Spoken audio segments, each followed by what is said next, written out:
Hello, ladies and gentlemen, and welcome to a very special episode of the Built on Purpose podcast, where each episode I interview exceptional leaders, entrepreneurs, authors, philosophers, and straight-up interesting people to explore their outlook on life, work, and leadership.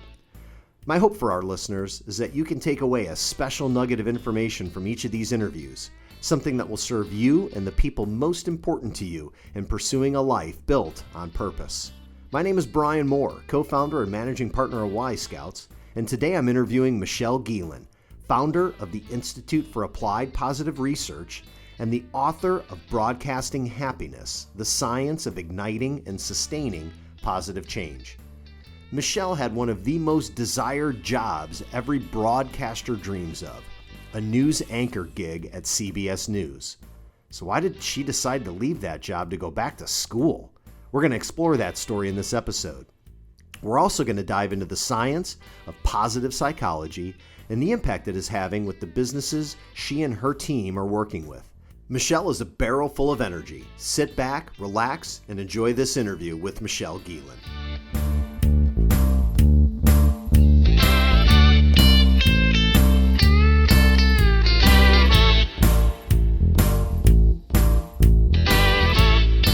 Joining me today is Michelle Gielan, an expert in the science of happiness and human potential. She's the author of Broadcasting Happiness, the Science of Igniting and Sustaining Positive Change. She's the founder of the Institute for Applied Positive Research, where she researches the connection between a positive brain and success in business, health, and relationships. At Good Think Inc., a positive psychology consulting firm, Michelle and CEO Sean Acor offer consultancy services, seminars, and presentations that utilize specific research in positive psychology to better work performance. Michelle works with Fortune 500 companies on ways to raise employee engagement and drive success. Some of her clients include Bank of America, American Express, Northwestern Memorial Hospital, Boston Children's Hospital, KPMG, and Crane's Chicago Business. She holds a master's of applied positive psychology from the University of Pennsylvania. Her research and advice have received attention from Forbes, USA Today, CNN, Fox, and NPR, just to name a few. And I would be remiss if I did not mention what I believe to be, and I'm sure she'd agree, her two most important roles in this world, being a mom and a wife. Michelle, welcome, and thank you so much for joining me today. Thank you so much for having me, and you are spot on. The mom and wife part, it's the best jobs in the world. I love it. I figured you'd allow me a little poetic license with that one. So Yes. super excited to chat with you, Michelle, and I want to start this interview off on the right foot, on a positive foot. And you're obviously a big believer in how you start your day has a tremendous impact on how you're going to feel throughout the day. So I'd love for you to share with us, how'd you start your day today? Oh, I started my day with a beautiful hug from my son. He's almost 2 years old, and breakfast time with him, and then a workout, kind of getting my brain in a good space. And then I set about the things I usually do during the day. So, the business challenges and projects and things going on. Awesome. So I want to start, obviously there's a lot I want to get to today, but I want to start with something I thought was super interesting. And your undergraduate degree was in computer engineering. How the heck did you go from computer engineering to being a news anchor at a major network like CBS? Oh, yeah, it's kind of a crazy story, and probably even more crazy is after that. So I was working as a software developer at a computer company and would sit there writing code, dreaming about being a national news anchor broadcasting from New York City. And those dreams were great. The only thing is you don't actually start your career in New York. You start anywhere they'll take you. So I sent a ton of tapes around the country. I luckily did get one call from El Paso, but what was exciting was that I was able to work from a move up from El Paso to Chicago to New York in 3 years. And I think the reason that was significant was that when I got to the network, when I was anchoring those national news programs at CBS News, I was still full of hope and optimism about the good work that we could do for the world, given our reach and resources. The only problem was that our newscasts were full of stories of murder, death, destruction, natural disasters, bank failures, et cetera. And then the recession hit, so it only got worse. Since then, what has transpired is that, I basically got tired of telling negative news stories, but just like so many parents, business leaders, family members, I wanted to understand how we can talk about negative news, not on TV necessarily, as much as maybe around the boardroom, around meeting room tables at work, around the dinner table at home, in a way that actually empowers people, inspires them, and helps move everyone forward in a positive direction so we can overcome challenges better. And so I went to study positive psychology at the University of Pennsylvania. And it has absolutely transformed not only my life, but now the messages that I share with the world. Instead of sharing, car accidents and terrible things happening, I'm able to talk about positive psychology research and the ways that we can all use the science of happiness to fuel happiness and success in ourselves and the people around us. So I'm curious, was it a difficult decision for you to leave what most would think would be, the dream opportunity of being a news anchor at CBS to go study something that obviously was this nagging thing that you wanted to pursue? Was it hard to do? I'm sure people thought you were nuts. Yes, I had a few people say, "What are you doing? You worked so hard for that job." But the thing was, I had an experience at CBS that gave me confidence that this was the right direction. It was the midst of the recession. We were starting our mornings on the shows with stories of people losing their homes and their jobs and their 401k. So what I was noticing was we were basically starting with messages of helplessness and hopelessness in the face of these great challenges. And so I pitched to my producer the idea of focusing for 1 week on how we can foster happiness in the midst of the recession. So you've got these great challenges that are happening around you, but how can you take your own happiness and well-being and levels of stress into your own hands, and as opposed to waiting helplessly until the recession was over? We got the greatest viewer response from that week of programming than we had from the entire year prior. And what we had done with those segments was we had invited in experts from the field of positive psychology to give us actionable strategies that you can use when, for instance, your child is stressed out because you're having financial troubles at home, or when you're looking at the possibility that your home is going to be foreclosed on. What are the things you can actually do to remedy the situation?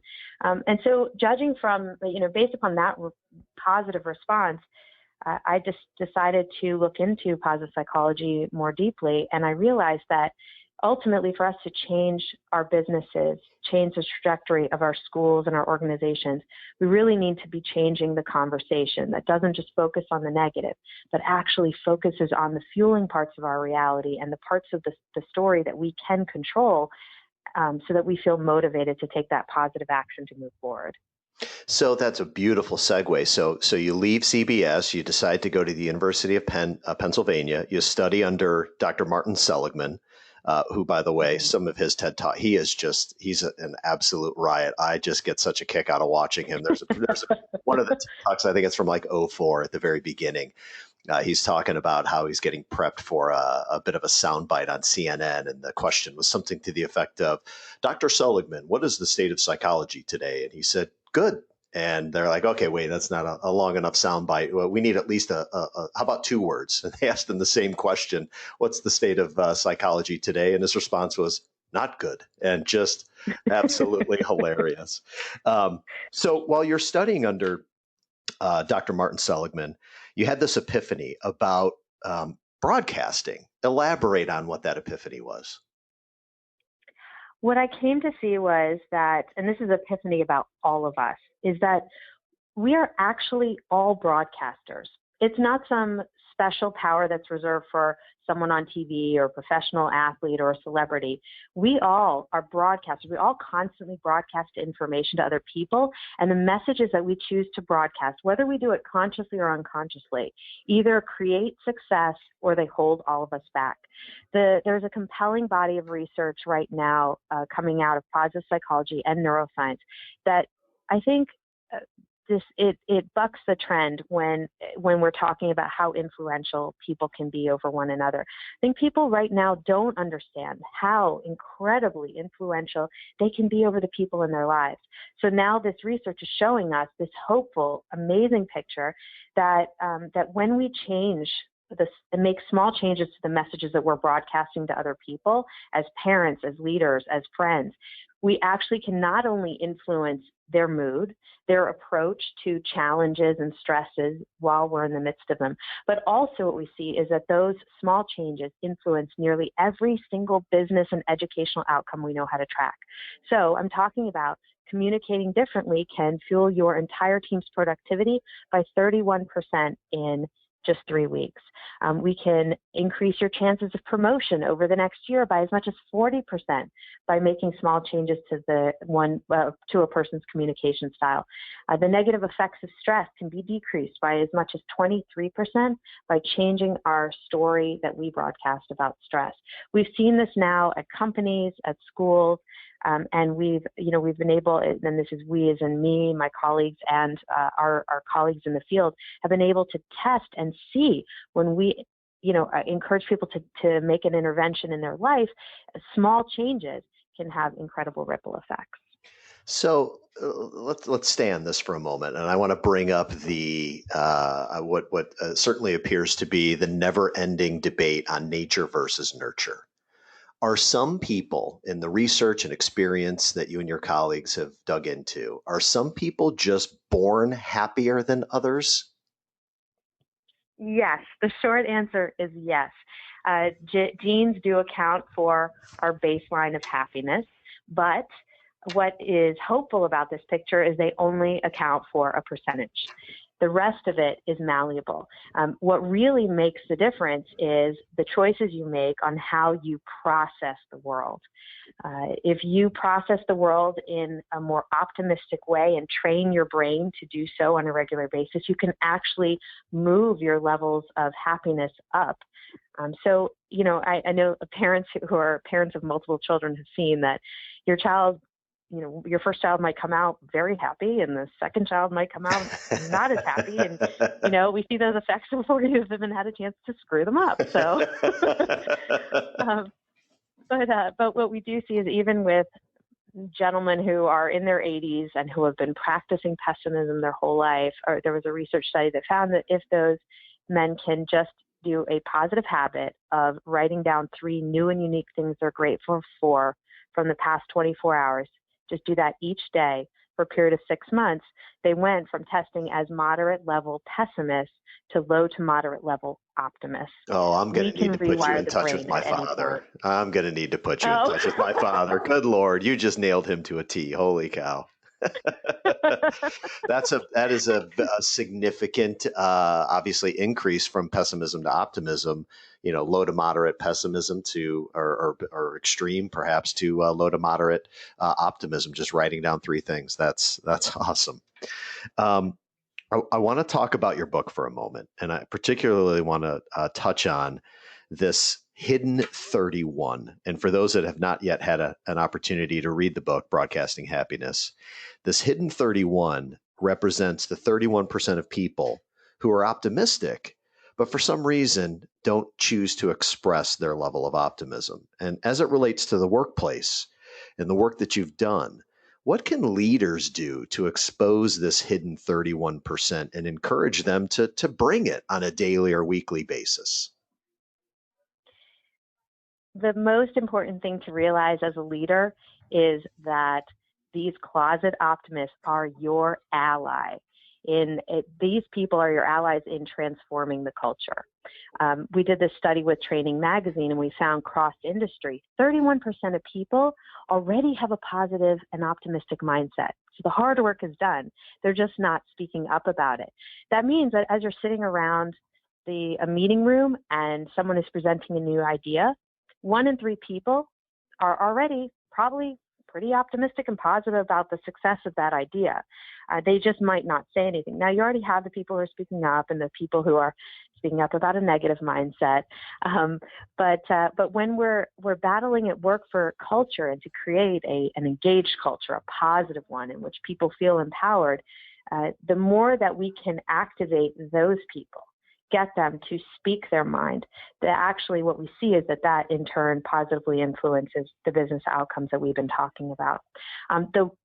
The number one way to get these people to speak up is by modeling the behavior ourselves as leaders. Create an environment in which people feel licensed to praise one another, to talk about all the good things going on, to share connections with their colleagues so that they feel supported. The more that in an environment and a social script that's alive in that environment supports the expression of a positive, resilient, optimistic mindset, the more that has that positive influence on outcomes.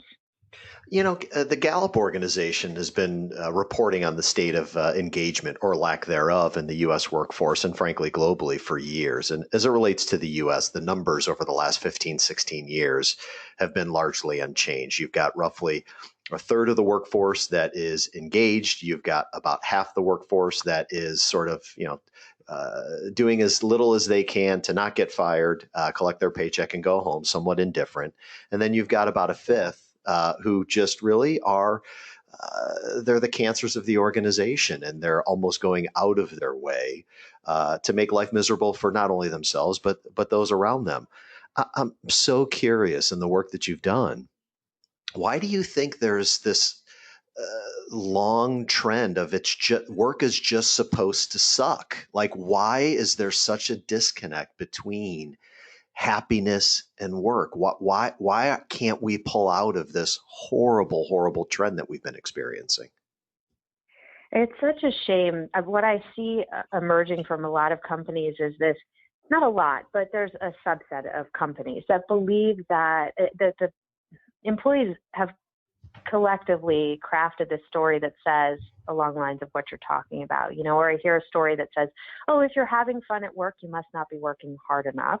And so when you hit your sales numbers, then we'll all be happy, What we see, though, is that if we can flip the formula and people can actually find greater levels of well-being, that in turn then fuels the success. Nationwide Brokerage Services, which is one of our clients and a wholly owned subsidiary of Nationwide Insurance, they decided to change that story at work and to fuel positivity. They ended up bringing up their gross revenues from $350 million to more than $1 billion in just 3 years.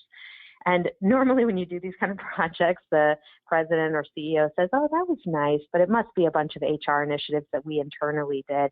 What the president of the organization said is, no, without a doubt, we ran with this positive psychology research. We implemented it from the top down, bottom up, sideways, and every ways.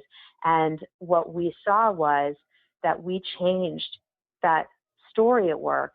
People operated in a different way, and then it fueled long-term success. One thing I often get asked as far as positive and negative people at work is, who's stronger, the positive person or the negative person to set that culture? The thing is, what they're often thinking about, and I've been there, I've worked at organizations where we've had one or two of these people, is they're thinking about that really negative, really expressive person, right? You present an idea, they're the first ones to tell you 5 ways that it's not going to work. They are standing around the water cooler in the break room complaining about stuff. They're creating rumors and spreading information that might not even be true, and it's just getting everyone so worried. Usually, the most negative person is also the most anxious and expressive of that negativity, and it can transform how everybody approaches their work. What we see now, it's not the most negative or positive person in the room that can win that battle for culture. It's the most expressive person. So if we want to rewrite that story and we want to change our engagement numbers, the best way to do that is by consciously speaking up. So my book focuses on all of these strategies that we've seen at work that people have used that have created those tangible results, small things that people can do to encourage others then in turn to be more vocal and expressive about their positive mindset. Interesting. Very interesting. The most expressive. Makes a lot of sense. I can think about meetings that I've been in and, an idea is shared and you look around the room and it usually, at least in my experience, shows up in some of the nonverbal, the body language of an individual who's super expressive, just brings takes the air out of the balloon. Yeah. Yeah. Yeah. We've worked with someone out in California. He's a manager at an IT company. He would receive all the bugs that had been reported overnight in a spreadsheet, print it out the next morning, and then go to his team for the morning meeting. And he would stand there and say, these are all the fires that we need to put out, Oh, right? He started the meeting with stress and with this kind of mindset that got everybody anxious. And then he would say, okay, so how are we going to tackle this stuff? Let's go. And so then he heard about this happiness research and how when your brain is in a positive state, it fuels performance. So he decided to start with a completely simple and easy intervention, but a completely different approach. So it was one thing he was grateful for about life in general, one thing he was grateful for about the team in general, and then one thing he was grateful for about someone specific on the team. So he was delivering a piece of praise each morning to a new and different person. He said it completely transformed how the meeting unfolded. They still got to all the fires, but he called them business challenges instead. sure. But people felt differently about it. And he reported that productivity increased, team cohesiveness increased, and then he also just had a better day at work as a result of that small change. Is there any sort of research that indicates ratios around the number of positive versus perhaps not so positive things and how that impacts performance of organizations? Yes, and it's so fascinating. So this was done by a handful of different research colleagues of mine. One pair of married happiness researchers looked at it in relation to your relationships with your spouse. And they found that the magic number there for a flourishing relationship was 5 positive comments or to every 1 negative comment. So the magic number there was 5 to 1. In the business setting, Marcial Losada looked at high-performing business teams, and he found that the ratio is around 6 to 1. And so this is really interesting. He invited business teams into the boardroom, he gave them 1 hour to do mission statements and strategic plans for their group. So he tried to simulate a high-stress task. And then he filmed the whole thing. And what he found was that the teams that were high performing, so he had solicited outside data like customer satisfaction ratings, bosses approval ratings, and how profitable those teams were. The ones that were in the high performing category, those were the teams that in the boardroom had a positivity ratio of 6 to 1. The mid-performing teams were the same teams that were about 2 to 1, and the teams that were low performers had a positivity ratio of 1 to 1. And it's not just about going around and saying, oh, I think your idea is great.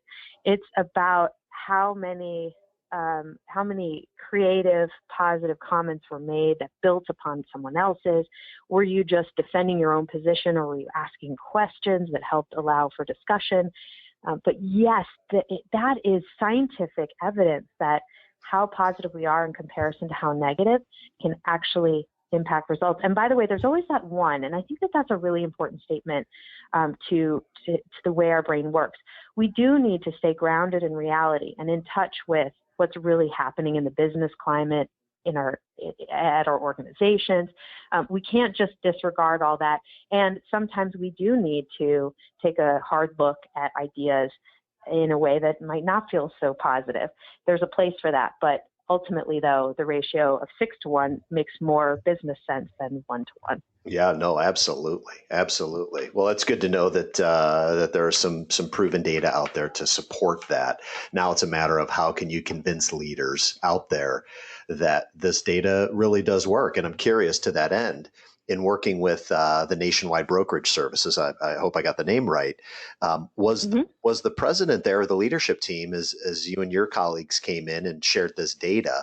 Was there resistance to adopting it? Was it, oh, that's just airy fairy, this happiness stuff, blah blah blah? Why don't you sprinkle some fairy dust and park your unicorn at the front door? Continue on with our strategies and tactics and operations. Is there resistance to this? Yes, and we got it from him initially, actually. He's a numbers guy, and we knew that. So we said, okay, well, let's sit down and talk about the numbers.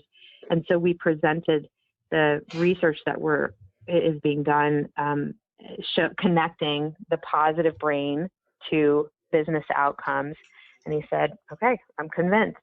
And I think the data, the science right now is it transforms the conversation, because it's no longer about what we think intuitively works. It's about what we're finding actually works. The other thing is that we might know, hey, gratitude is good for you. When I'm in a grateful state, I feel better. Things seem to work better for me. But now because of the research, we know that actually the best thing you can do is write down 3 new and unique things you're grateful for. Do it for a period of 21 days to start. If you can keep the practice up for 6 months, these are some of the results on average that this positive habit can create, so that we know the smallest amount of energy that we need to expend on this new habit, as opposed to spinning our wheels and trying these very complicated things that ultimately don't work. I want to switch gears for a moment, if I can, and I want to talk about a particular book that had just an unbelievable impact on me, and it's Viktor Frankl's Man's Search for Meaning. And there's a particular concept in the very early part of the book, and he's talking about happiness. And the quote is that happiness cannot be pursued, it must ensue. What is your take on that view, that happiness is not something you can chase, instead it's something that is an outcome of other contributing factors? The number one thing that we recommend for people who are feeling, for instance, a sense of mild depression, is to get their brain off what I think is the number one question that's on it. Am I happy? Am I not happy? Am I happy? Am I not happy? Right? Their brain keeps slot rattling back and forth from that. Sure. I think when we make happiness the goal, it actually does us a disservice. And so in that respect, I completely agree with him. And so, to get people's brains off of that question, oftentimes we'll say, go do one nice thing for somebody else. Right? So their brain isn't focused on their own happiness. They in turn do that nice thing, feel a burst of happiness, and that happiness can ensue. Mm-hmm. We in the research define happiness as the joy that we feel growing towards our potential. And what I love about that research, by the way, okay, the joy you feel growing towards your potential. Oh, interesting. I didn't mean to cut you off. I just think it was a very profound definition. Oh, it's fine. Yes. Well, I wish I could take credit for it, but we actually stole that from the ancient Greeks. So there you go.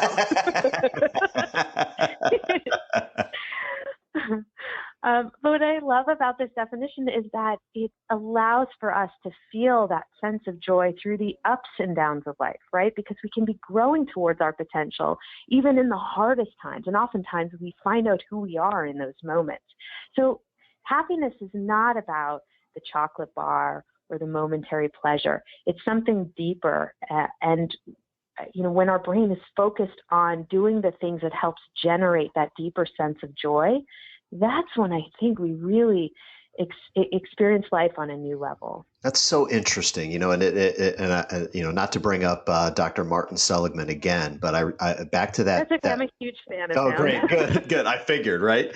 I remember back to this one particular TED Talk. It could be the same one, and in it was talking about the 3 different types of activities that lead to, the most profound sense of happiness or well-being. You probably used the term well-being, and if my memory serves, it was pleasurable activities, engaging activities, and meaningful activities. And all 3 of them do contribute to a sense of well-being. But the interesting distinction between the 3 of them, a pleasurable activity, buying a new car, maybe getting a new pair of shoes, like, sure, you'll experience some joy, but it's very fleeting. There's no sustainability to it.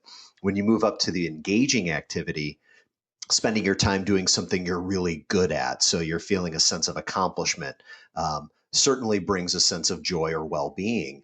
A little bit more sustainable than the pleasurable activity, but the third category, or this type of activity that he referred to as meaningful, and I believe the definition was something along the lines of contributing to a cause or a purpose greater than your own self-gain, had the most profound and sustainable impact on an individual's well-being. That said, in the companies you've worked with, is that concept resonating? And so much of this for me is around this idea that very purpose-driven organizations, those that recognize that they're trying to make a meaningful difference in the world and use their business as a force for good, are the ones that are slowly but surely gaining a tremendous amount of notoriety, and for years now have been outperforming all of the more normal indices, whether it be the S&P 500 or the Dow or whatever it is.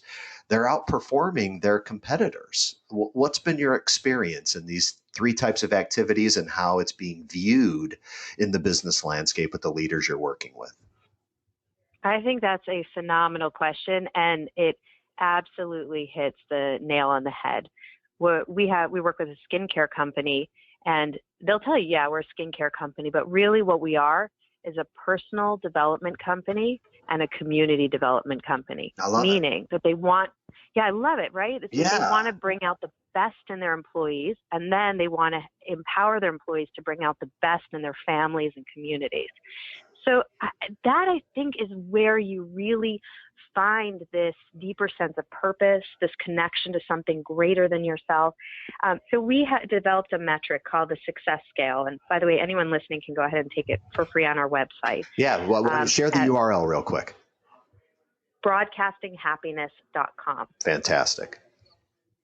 And so the success scale tests for the three greatest predictors of long-term levels of success at companies. So it's mostly focused on the work domain, but if you just ignore the words at work while you're taking it, you can test yourself in any domain of your life. And what we found is that so the three greatest predictors are your levels of work optimism. Do you believe good things will happen? Do you have an expectation of good things? Do you believe your behavior matters in the face of challenge? The second one is our story about stress. Do we view stress as a challenge or a threat? If we view it as a threat, our brain actually turns on it in a different way, versus if we view it as a challenge, our brain turns on to its highest levels of potential. But the third one speaks to what we're talking about, and I find it fascinating. So originally we asked questions to help us understand how supported employees were by their organization. Because the thought process was, in order to be successful, you need all the resources at your fingertips. You need a manager who supports you, et cetera, et cetera. And while the answers to those questions were interesting and somewhat predictive of long-term success at work, what we found is if we flip the questions around and ask questions to understand how supportive people were of their colleagues and their organizations, right? Something outside themselves, something greater than themselves. If a colleague is falling behind on their work, how likely are you to step in? If they need a listening ear, do you open your door to your office and have them sit down? Do you, initiate social engagements? When we understood the answers to those questions, that's when we really got a good reading and a good prediction on their long-term success at work.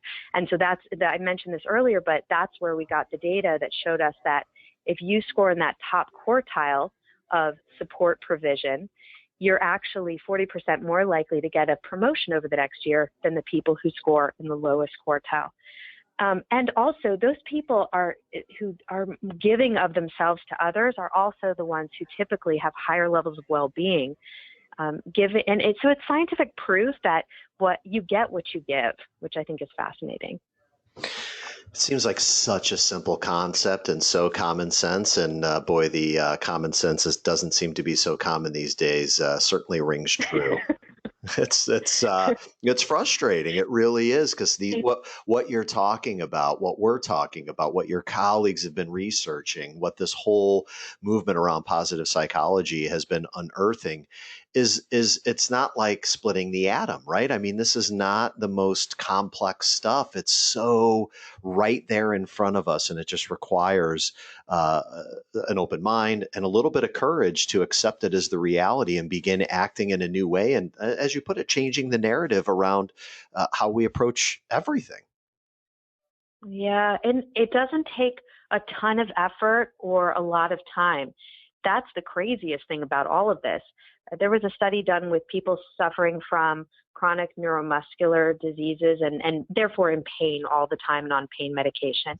Doctors just had them for 2 minutes a day journal about the most meaningful, positive moment over the past 24 hours. They did this for a period of 6 months. At the end of that 6 months, doctors were able to drop their pain medication in half. Wow. right? Wow. Wow. Minutes. That's unbelievable. Unbelievable. That's great. I could talk about this for hours, and I want to make sure I get to a couple of other topics. One topic in particular, with I guess a couple of different questions. Um, you've worked with some really big brands out there, working with them to increase their levels of happiness in the workplace. Have you had any experiences or research around identifying or being able to really hone in on a new potential employees' overall level of happiness and how it aligns to the organizational level? Is this, so much of recruiting is the resume the right resume for the job description, which frankly I think is an incredibly tired way of using that as the primary deciding tool. It's outlived its usefulness. Not to say that there isn't value in making sure that the person you're going to hire can do the job, but people are more than what you see on just a sheet of paper. And understanding somebody's overall level of happiness, their level of optimism, and the level of impact they're going to bring to the organization. Is there anything you and your colleagues have been able to uncover or unearth that would help on the front end as organizations are looking to bring in the right people who are going to help strengthen what culture already exists? I think for the vast majority of positions, you're looking for somebody who is optimistic and has a resilient mindset. And so, let's talk about Dr. Martin Seligman again. Sure. Years ago, he got a call from his friend who was the CEO of MetLife at the time. And the CEO was struggling because they would hire a ton of insurance salespeople each year, put them through training, spend all that time and effort. And then at the end of the year, a good percentage of them quit Yep. or were let go, for one reason or another. Sure. So he said, what are we doing here? We're wasting all this money and we need to fix this problem. So Dr. Seligman suggested for the next year trying a test group and hiring highly optimistic sales professionals. And so all he did was they did the normal screening process, but they just added in a few questions that tested people's levels of optimism. What they ended up finding was that this 10% of the workforce, this rogue group of highly optimistic people, outsold the other 90% by another 89%. That doesn't. Yeah. It's an amazing number, and it doesn't seem that shocking, even though it is probably to most. Right. Because think about it, if you're expecting good things to happen, Yeah. if you believe that negative events are temporary and local, you're going to make that 6th and 7th and 8th phone call. So for an insurance salesperson, that's great. I mean, that's the kind of mindset you want. Now, there are some professions, they're few and far between, but it is actually good to have a pessimistic line of thinking, as long as you can compartmentalize. The whole point is you don't want to have pessimistic thinking at work and then also bring it home to your relationship, because that will not be very good.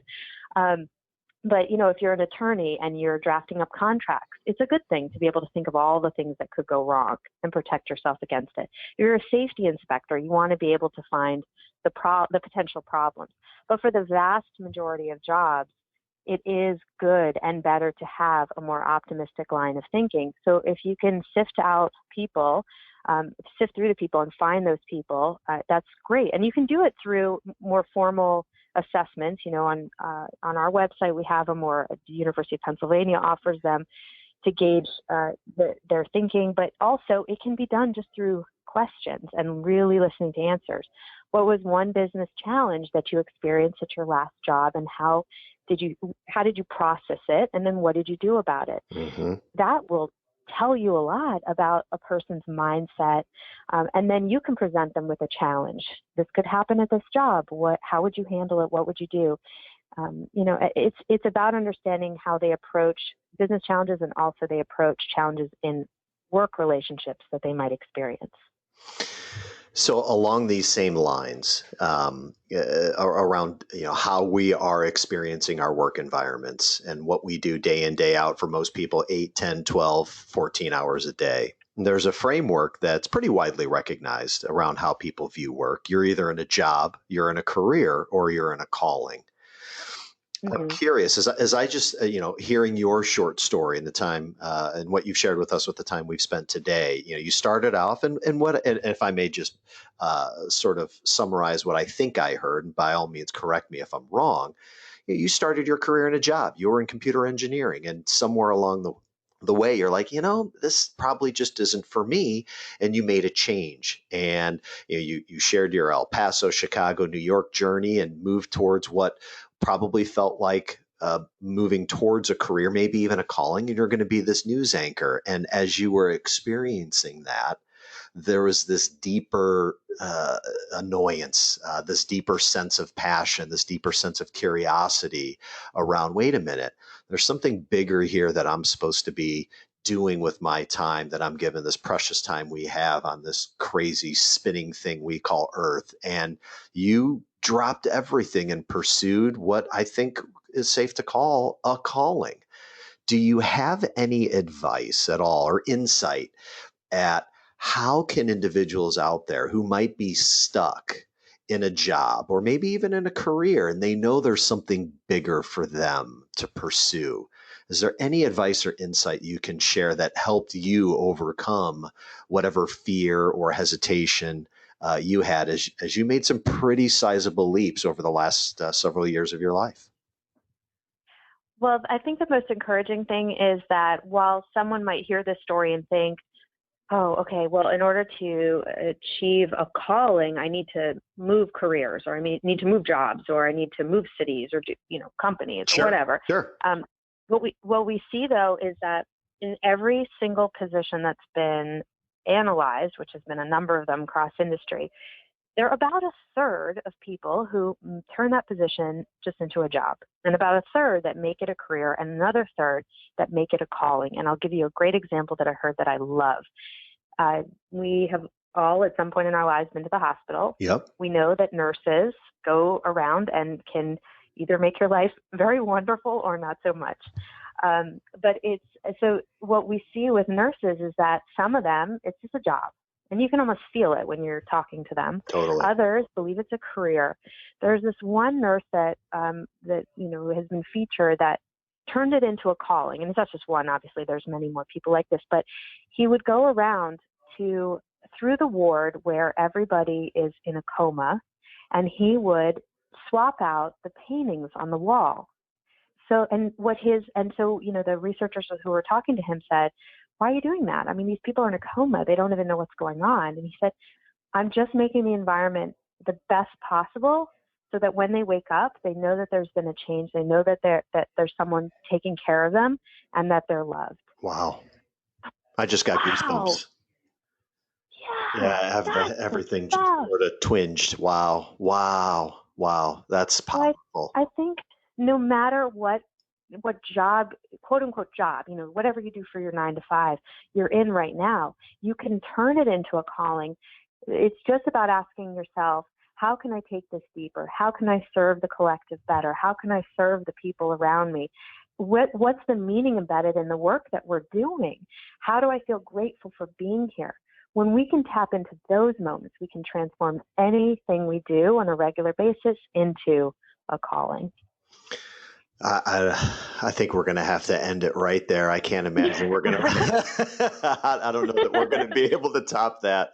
Michelle, wow, what an absolute pleasure chatting with you today. I want to share your URL once again for those of you that want to go learn more about Michelle and the work she and her colleagues are doing, as well as you've got to check out the book, Broadcasting Happiness. Please go to broadcastinghappiness.com.